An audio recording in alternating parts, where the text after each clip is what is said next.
来了来了，好几遍了，来了， 2年就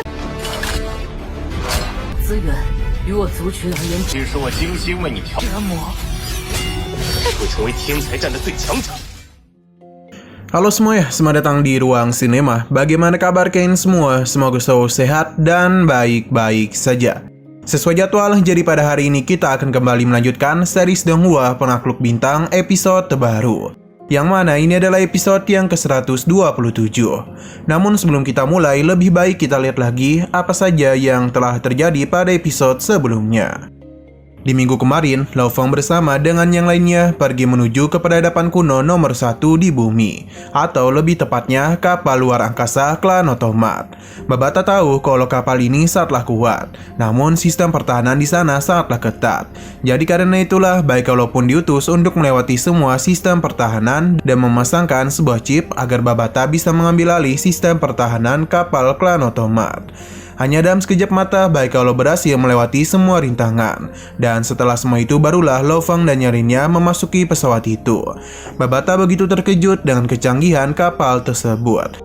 Bahkan ia bisa menyandingkannya dengan kapal Yuanmo milik Huyanbo. Meskipun sudah terkubur cukup lama di dalam lautan, akan tetapi kapal klan otomat ini sama sekali tidak memiliki kecacatan. Di tengah kesenangan mereka, Lao Feng dan nyarinya dikejutkan oleh kedatangan beberapa makhluk asing yang ingin mencoba memasuki bumi. Alasan mengapa mereka bisa kemari karena koordinat bumi sudah Nolensan sebarkan. Jadi kedepannya akan ada banyak musuh lagi yang datang ke bumi. Untung saja dua kapal yang kemari tidaklah kuat, jadi bisa dengan mudah diusir oleh Lao Feng. Mungkin sementara waktu tidak akan ada lagi yang berani ke bumi. Namun tetap saja Lao Feng dan yang lainnya harus tetap berhati-hati. Nah, sekarang kita akan melanjutkan episode terbarunya. Sebelum episode terbarunya dimulai, di sini kita langsung dibawa ke sebuah tempat, yakni pertempuran jenius puncak. Lao Feng memberitahu kita kalau 820 miliar orang jenius muncul dari alam semesta yang luas ini. Ia penasaran akan seberapa jauh langkahnya dalam pertempuran jenius puncak. Ini merupakan cuplikan dari petualangan baru Lao Feng, atau lebih tepatnya arc baru, yakni pertempuran jenius alam semesta. Di arc baru ini, Lao Feng akan bertemu dengan para jenius dari berbagai alam semesta. Mereka akan saling bersaing satu sama lain untuk merebutkan kota terbatas dalam acara pertemuan jenius. Seluruh klan maupun ras yang sama sekali belum pernah kita lihat akan hadir pada arc baru ini. Lao Feng, Hong, dan juga Lei Shen tentu tidak akan melewatkan kesempatan besar itu. Karena jika mereka berhasil memasuki daftar 1000 jenius Ganwu, maka sudah jelas akan ada begitu banyak keuntungan yang mereka dapatkan. Tapi sudah jelas kalau para jenius lainnya tidak akan membiarkan Lao Feng dan yang lainnya untuk melangkah dengan mudah. Kita ingatkan lagi kalau kuotanya hanyalah 1000 saja. Sedangkan yang ikut berpartisipasi adalah 820 miliar jenius. Jadi sudah jelas akan ada berapa banyak jenius yang gugur hanya untuk menempa jenius terbaik yang pernah ada. Kompetisi ini juga merupakan pertemuan akbar para jenius di seluruh alam semesta. Mungkin setelah arc dari Monster Golden Hornet, inilah arc yang sudah kita tunggu-tunggu. Karena Lao Feng akan bertemu dengan para jenius yang jauh lebih hebat darinya. Jadi Lao Feng itu akan terus dipaksa untuk menjadi lebih kuat dari hari ke hari. 就由我来见证。资源于我族群而言其实我精心为你调，折磨。会成为天才战的最强者。果然是聚集了群。 Nah, sekarang kita akan mulai episode 127 dari series Penakluk Bintang. Di antara semua barang-barang yang keluar dari kapal ras asing, terdapat sebuah chip yang begitu menarik perhatian Babata dan yang lainnya. Lao Feng pun mulai melakukan pemeriksaan, yang mana ini merupakan undangan dari pelelangan Ganwu. Babata mengingatkan Lao Feng tentang undangan yang sebelumnya mereka dapatkan, yang mana kala itu dia hanya memilih undangan dari Battle Egg Coliseum. Babata menyarankan untuk pergi ke pelelangan Ganwu karena bagaimanapun terdapat banyak item berharga dalam pelelangan tersebut. Jika berhasil menemukan harta yang luar biasa, maka akan membantu Lao Feng dalam meningkatkan kekuatannya. Mereka semua merasa ini adalah kesempatan yang telah ditunggu-tunggu. Alhasil Lao Feng pun mulai masuk ke dalam alam semesta virtual untuk mengikuti acara pelelangan terbesar yang pernah ada. Hanya saja cuman orang-orang yang memiliki kekayaan tertentu yang bisa kemari. Selain itu, ini masih merupakan tingkat ketiga. Walaupun gitu, sudah ada begitu banyak orang yang berpartisipasi. Setelah memeriksa semua tamu hadir, acara pelelangan Gangmu pun akan segera dimulai. Yang mana kita diperlihatkan dengan seorang pria yang akan menjadi pemandu dalam acara pelelangan kali ini. Untuk saat ini, Lo Fong memiliki 4,3 triliun koin alam semesta. Jadi dia merasa ini sudah cukup untuk membeli beberapa barang. Tapi Babata tidak begitu yakin. Lot pertama pun mulai diperlihatkan, yang mana itu adalah bidang bintang yang berisi total 668 galaksi. Dulunya wilayah ini dimiliki oleh orang kuat abadi. Baru harta pertama saja, namun sudah berhasil mengejutkan semua orang. Harga awal dari bidang bintang itu adalah 300 Huan per lot. Karena ini adalah mata uang baru, jadi Babata menjelaskan kalau 1 unit Huan Yuan campuran setara dengan 1 triliun mata uang alam semesta. Sedangkan kini Lo Fong hanya memiliki 4,3 unit Huan Yuan saja. Harga ini tentu saja membuat Lo Fong terkejut karena benar-benar sangatlah mahal. Babata menyarankannya untuk membuat rencana lebih dulu, apalagi dia ini sudah menyiapkan daftar apa saja yang cocok untuk Lo Fong beli. 曾是一位骗星月，底价300万，所以你是新的200多倍。 Ia pun memperlihatkan barang-barang tersebut. Yang pertama merupakan sebuah senjata Yansen Bin atau yang kita kenal dengan Nansen Aparman. Ini merupakan salah satu dari 9 senjata ilahi dan cocok untuk digunakan oleh para master mental seperti Lo Fong. Senjata ini dibuat langsung dengan 2 hukum asli, yakni ruang dan emas. Total ada 9 bentuk gerakan. Tingkat pertama dari senjata ini sangat kuat, bahkan bisa membantu pemakainya menjadi terkuat di level yang sama. Sebagian gerakan pun Babata perlihatkan kepada Lo Fong. Bentuk senjata ini sendiri memiliki panjang lebih dari 2 meter. Berisikan emas tua dengan diameter 15 cm. Nansen Aparman juga berisikan emas yang sangat misterius. Bahkan terdapat berbagai sandi tentang asal-usul luar angkasa di dalamnya. Tidak heran mengapa senjata ini disebut sebagai salah satu dari senjata ilahi. Dan senjata ini Lo Fong akan menjadi sangat kuat. Bentuk pertama Nansen Aparman adalah kombinasi 9 pedang emas kecil. Tingkat kedua adalah 9 pedang hantu emas. Nansen Aparman akan membentuk sebuah pedang yang memiliki panjang setidaknya 1 kaki. Jika Lo Fong bisa mencapai level 9, maka itu benar-benar menakjubkan. Inilah bentuk sempurna dari senjata Nansen Aparman, dan kekuatan yang dikeluarkan oleh senjata itu tidak bisa dibayangkan. Sayangnya hanya saja untuk mencapai level 9, setidaknya Lo Fong harus mencapai level Undying atau keabadian dulu. Bahkan itu pun masih belum menjamin keberhasilannya. Babata pun mengajak Lo Fong untuk ke harta kedua, yakni kulit dari klan Buran. Walaupun hanya sebuah kulit, tapi memiliki teks rahasia hukum ruang asli dari klan Buran. Dan harta ini di masa depan nanti, Lo Fong akan sangat terbantu dalam memahami hukum ruang angkasa. Selain itu, Babata juga memberitahu kalau klan Buran merupakan klan pembunuh iblis yang dikenal sebagai klan pembunuh terkuat. Dan kulit ini Lo Fong bisa membentuk klon ketiganya dan mampu melahirkan klon terkuat. Berhubung Monster Garden Hornet sudah berada di level alam semesta, maka dia itu sudah bisa memasuki kondisi kehamilan lagi. Lo Fong pun mencoba menerapkan apa yang Babata katakan. Nah, selanjutnya adalah harta ketiga, yakni buah cangkang biru. Efek dari buah ini sangatlah bagus untuk tanaman, jadi itu akan membantu perkembangan dari Mo Yanfin. Mendengar semua penjelasan yang Babata katakan membuat Lo Fong menjadi begitu bersemangat.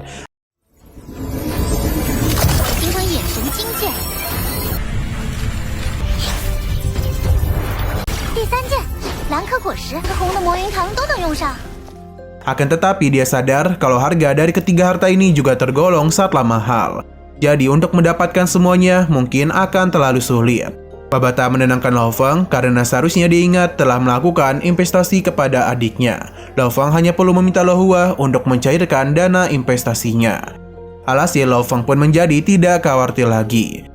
Di saat Lo Fong lagi senang-senangnya, kita dibawa kepada orang yang tidak senang. Siapa lagi kalau tidak bukan adalah Nolan Sun. Ia sudah tahu kalau Baikalo telah menjadi bawahan dari Lo Fong. Ini semua benar-benar membuat Nolan Sun marah karena ia tidak tahu bagaimana cara Lo Fong menghabisi Dewan dan membuat Baikalo berpihak kepadanya. Nolan Sun pun meminta Atuka untuk menghubungi Brolin. Brolin sudah tahu kalau Nolan Sun ingin membahas tentang bumi. Namun dia itu sama sekali tidak tertarik karena bagaimanapun kini Brolin sudah tidak memiliki pengaruh lagi. Nolan Sun tidak menyerah dan meminta Brolin untuk mengingat betapa banyak pasukan mereka yang gugur hanya untuk mengalahkan Lo Fong saja. Selain itu, Nolan Sun masih memiliki beberapa kekayaan yang mungkin bisa membantu Brolin menghadapi masalahnya. Semua ini Nolan San lakukan dan harapan Brolin mau membantunya. Kembali ke pelelangan Ganuh, yang mana pelelangan masih terus terjadi. Lo Feng memutuskan untuk melewati beberapa harta. Walaupun ini sangat menggiurkan, tetapi Lo Feng tetap mampu menahan dirinya. Sampai pada akhirnya senjata Nansen Upperman pun ditunjukkan. Yang tertarik kepada senjata itu ternyata tidak hanya Lo Feng saja, namun ada begitu banyak orang yang menginginkannya. Alhasil harga dari Nansen Upperman pun terus meningkat seiring berjalannya waktu. Tidak mau ketinggalan, Lo Feng pun mulai memberikan penawaran sekitar 3,61 lot. Dan harga yang Lo Feng berikan tidak ada satupun orang yang berani melakukan penaikan. Alhasil senjata Nansen Upperman pun berhasil Lo Feng dapatkan. Babata begitu senang dan apa yang telah mereka dapatkan. Namun harta yang mereka inginkan tentu tidak terhenti sampai di sini saja.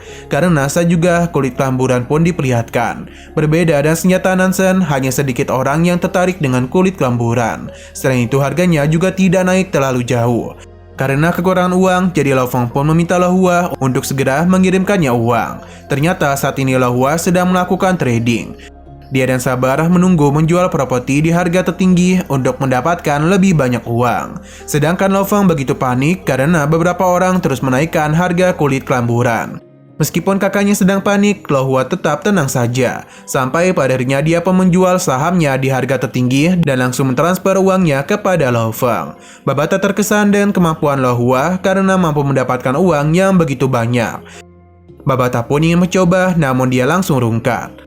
Nah, Lo Feng pun menaikkan harga yang membuat semua orang terkejut. Alhasil, tidak ada lagi yang berani memberikan penawaran tertinggi. Jadi, dengan demikian, kulit kelamburan pun berhasil Lo Feng dapatkan. Mengetahui semua itu membuat Lo Hua menjadi lega. Tapi dia lupa kalau istrinya sejak tadi telah memanggilnya untuk makan malam. Alhasil, ia pun langsung turun dari kantornya. 3年9会员1，9会员3次，还能抹杀出肌肤。来了，好几遍了。来了。 Kembali ke sisi Lo Feng, yang mana dia sudah mendapatkan ketiga harta yang direkomendasikan oleh Babata. Di tengah kesenangan Lo Feng, dirinya pun dihubungi oleh seseorang yang sebelumnya bertanggung jawab untuk membantu Lo Feng membeli bumi. Yang mana dia memberitahu kalau dirinya sedang diperintah untuk menyelidiki arsip bumi. Hal itu dilakukan dan tujuan agar keluarga Nolan San bisa mengambil alih bumi dari Lo Feng.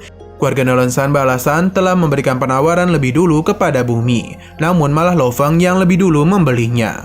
Lo Feng meminta pria itu untuk membantu dirinya. Dia meyakini kalau ada seseorang di balik semua itu.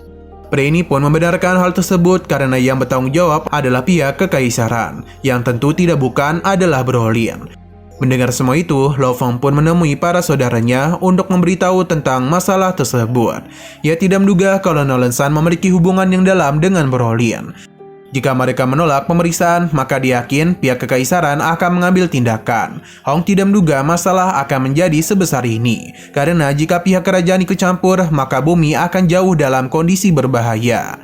Lo Feng hanya berpikir kalau mereka harus mencari kekuatan yang lebih tinggi untuk bisa melindungi bumi. Lebih tepatnya mencari salah satu dari 5 organisasi besar untuk melindungi bumi. Babata menganggap kalau rencana Lo Feng itu terlalu berambisi, tapi Tuan Wu merasa itu adalah rencana yang bagus.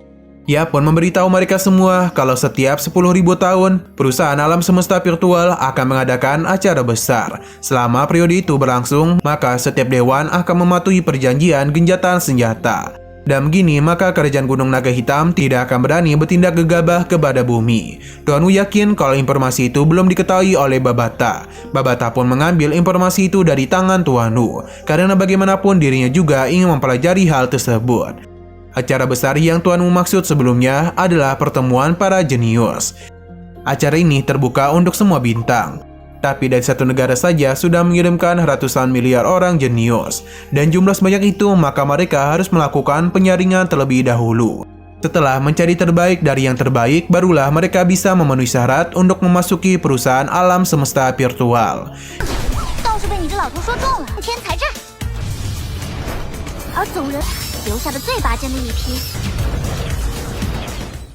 Ini merupakan kesempatan yang bagus untuk mendapatkan perlindungan dari perusahaan alam semesta virtual. Hanya saja dengan alam semesta seluas ini, maka sudah jelas akan ada begitu banyak para jenius yang ikut berpartisipasi. Para jenius yang berhasil lolos dalam tahap seleksi akan mendapatkan begitu banyak keuntungan dan dianggap sebagai talenta langka. Walaupun kemungkinannya lebih rendah, tapi jika Lo Feng dan yang lainnya bisa menonjol dalam acara tersebut, Kerajaan Gunung Naga Hitam tidak akan berani berbuat macam-macam kepada mereka. Leixen merasa mereka mendapatkan dua keuntungan secara langsung, yakni melindungi bumi dan bertemu dengan para jenius alam semesta. Mereka pun penasaran kapan acara itu dilangsungkan. Ternyata dalam 2 tahun lagi, acara pertarungan jenius akan dimulai. Selama acara itu dimulai, maka Babata meminta mereka untuk tidak khawatir, sebab bumi akan aman. Lo Feng menganggap ini adalah kesempatan yang bagus, selain itu mereka harus meningkatkan kekuatan secepat mungkin. Karena keselamatan bumi sekali lagi dipertaruhkan.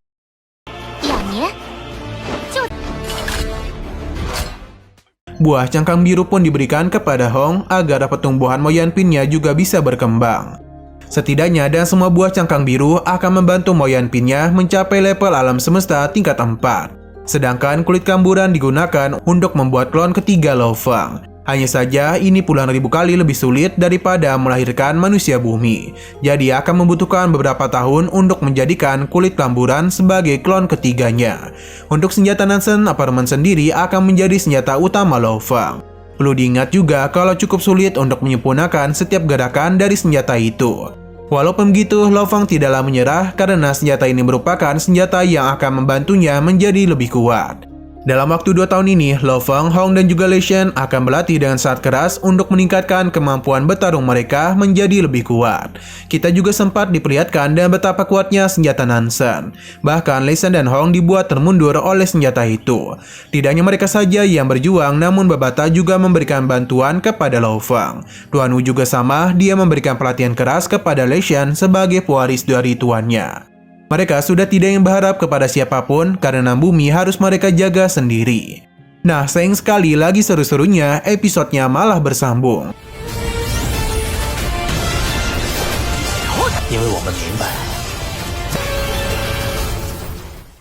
Namun sebelum kita akhiri, seperti biasa kita akan melihat preview bagian selanjutnya, yang mana 2 tahun sudah berlalu dan kini kompetisi pertarungan jenius pun telah resmi dimulai. Lo Feng akan melihat betapa banyaknya jenis muda yang berada di dalam alam semesta luas ini.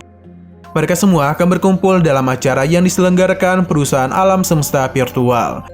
Dan ini juga merupakan peristiwa besar bagi umat manusia di seluruh alam semesta. Nolan San dan Kerajaan Gunung Naga Hitam tentu juga akan ikut dalam acara itu. Bahkan para murid di sana berjanji akan menjadi jenius terkuat di antara para jenius lainnya. Nah, kematianlah yang akan menentukan siapa yang akan menjadi pecundang. Oke, sekian dulu pada video kali ini. Untuk video selanjutnya akan segera hadir. Jadi bagi kalian yang ingin mengikuti series ini, langsung saja klik subscribe dan aktifkan loncengnya.